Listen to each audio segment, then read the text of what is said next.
पिछले क्लास में हम लोग पढ़े थे संसाधन। संसाधन क्या है, संसाधन से किस प्रकार संबंध होता है बाकी चीजों का, और संसाधन के प्रकार का एक सामान्य आपको परिचय हम करवा दिए थे। इस क्लास में आज हम लोग पढ़ेंगे संसाधनों के प्रकार। तो पहला संसाधन का प्रकार है उत्पत्ति के आधार पर। यहाँ पे उत्पत्ति है। उत्पत्ति का मतलब कैसे इसका निर्माण हुआ, कैसे ये उत्पन्न हुआ, उसके बारे में हम लोग इसमें चर्चा करेंगे। और उसके आधार पर कौन कौन से प्रकार हैं संसाधन के, उसको हम लोग देखेंगे। तो यहाँ पे दो प्रकार है, जैव संसाधन और अजैव संसाधन। जैव होता है कि जीव मंडल से प्राप्त संसाधन। जो जीव मंडल में स्थित है उसको हम लोग क्या कहेंगे, जैव। जैसे हम, आप सभी, मनुष्य, पशु, वनस्पति, मछली भी तो जीव है उसमें, मतलब कई सजीव, जो भी सजीव है वो आपको जैव संसाधन में है।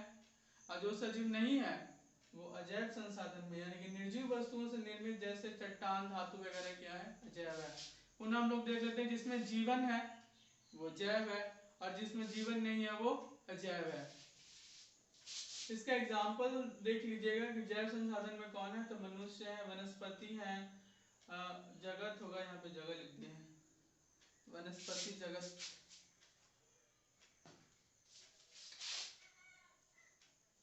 प्राणी, मत्स्य मीन्स होता है मछली, पशु। अजैव संसाधन क्या देख लीजिए, जो निर्जीव है वही क्या है, अजैव है। चट्टान, धातु, मिट्टी, काफी सारी चीजें हैं, बालू, ये सब क्या है, अजैव संसाधन है। अब यहाँ पे जो दूसरा पॉइंट था वो था समाप्यता के आधार पर, यानी कि समाप्ति के आधार पर। समाप्यता यानी कि यहाँ पे वो समाप्ति, कि कौन कैसे समाप्त होगा उसके आधार पर, कौन कैसे खत्म होगा उसके आधार पर। इसका दो प्रकार है, एक नवीकरण और एक है अनवीकरण। आपको पिछले क्लास में भी हम पढ़ाए थे नवीकरणीय और अनवीकरणीय। तो नवीकरणीय है कि पुनः आप उस चीज को प्राप्त कर लेते हैं, वो नवीकरणीय है। और पुनः उस चीज को नहीं प्राप्त करते हैं उसको हम लोग क्या कहेंगे, अनवीकरणीय। फिजिक्स में भी है। तो नवीकरणीय यौगिक संसाधन, इसका डेफिनेशन देख लेते हैं, भौतिक या रासायनिक विधियों द्वारा नवीकृत या पुनः उत्पन्न। जैसे पानी को आपको हम बताए थे पिछले क्लास में कि आप बांध बनाकर उस पानी को रोक लेते हैं, उसके बाद उस पानी के द्वारा हम लोग बिजली की उत्पत्ति करते हैं और सिंचाई के काम में भी लेते हैं, पुनः पानी फिर से प्राप्त कर लेते हैं वर्षा के द्वारा उसी पानी को।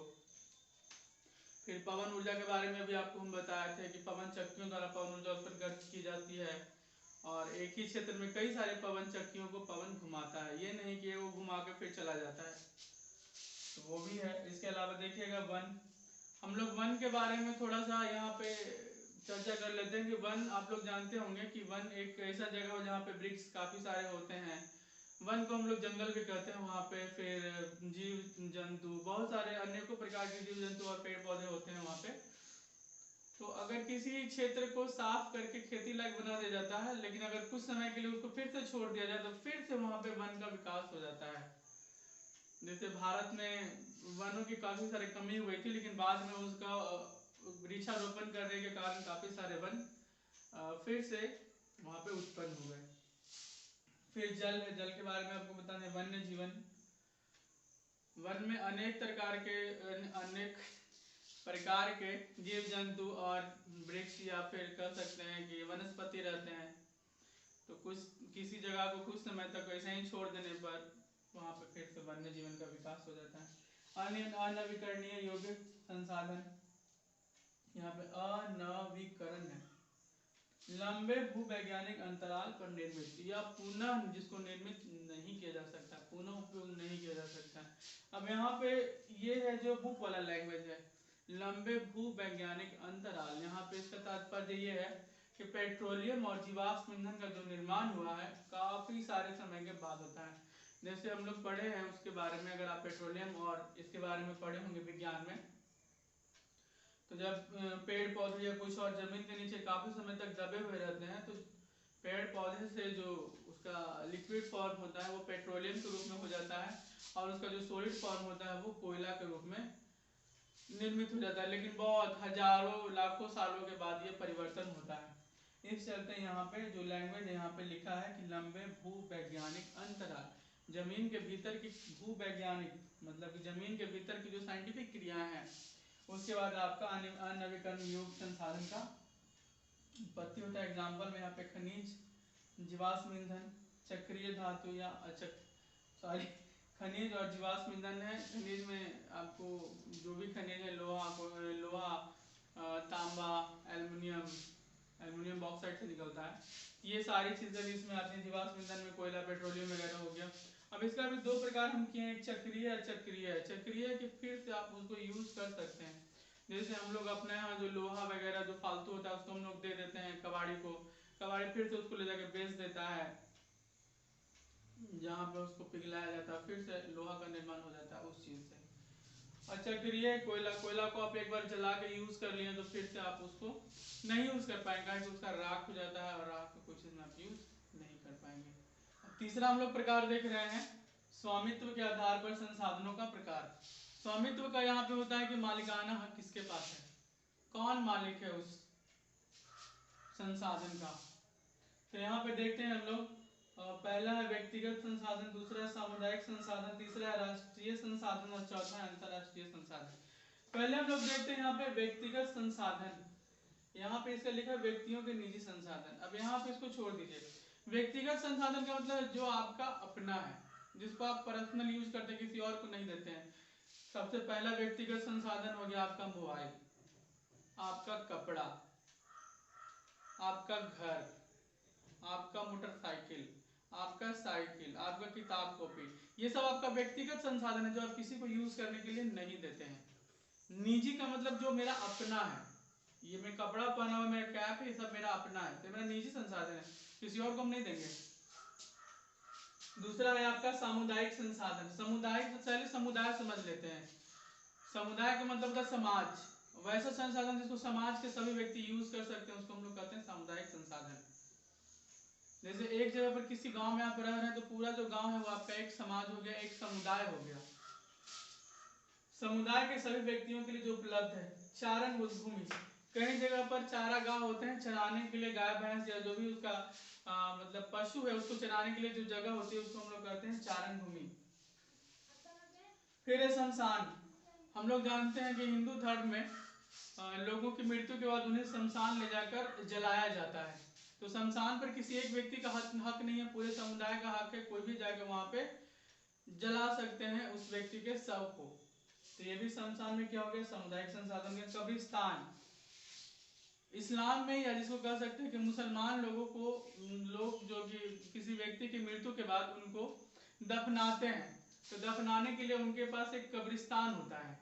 आप लोग देखे होंगे आसपास, अगर आपके आसपास जो कोई मुसलमान भाई रहते हैं तो उनका एक बाउंड्री किया हुआ रहता है जगह, उसमें ही उसको दफनाया जाता है।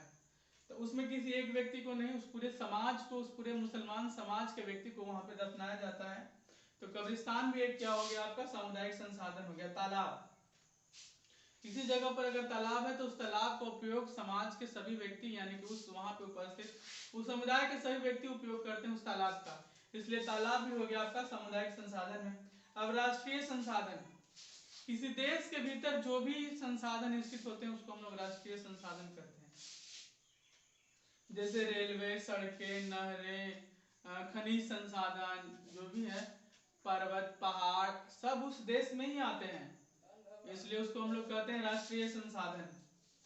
अब यहाँ पे हम एस पॉइंट लिखे हैं कि समुद्र में 12 समुद्री मील तक का क्षेत्र राष्ट्रीय संसाधन। क्योंकि समुद्र में आप बॉर्डर नहीं बना सकते हैं, समुद्र में आप तार नहीं लगा सकते हैं, पॉल नहीं खड़ा कर सकते हैं, खंबा नहीं खड़ा कर सकते हैं, दीवार नहीं खड़ा कर सकते हैं।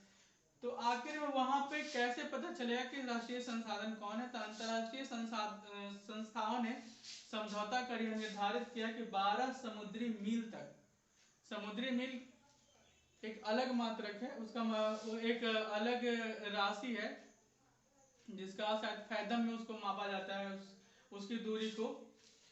तो वहां तक का क्षेत्र राष्ट्रीय संसाधन होता है। कोई भी राष्ट्र वहां तक का उपयोग अपने जरूरतों के हिसाब से कर सकता है, कुछ भी कर सकता है उस क्षेत्र में। अब इसके बाद देखते हैं अंतरराष्ट्रीय संसाधन। तट रेखा से 200 समुद्री मील के पश्चात, यानी कि तट रेखा से 200 समुद्री मील के पश्चात कोई भी देश अपना अधिकार जमा सकता है वहां पे।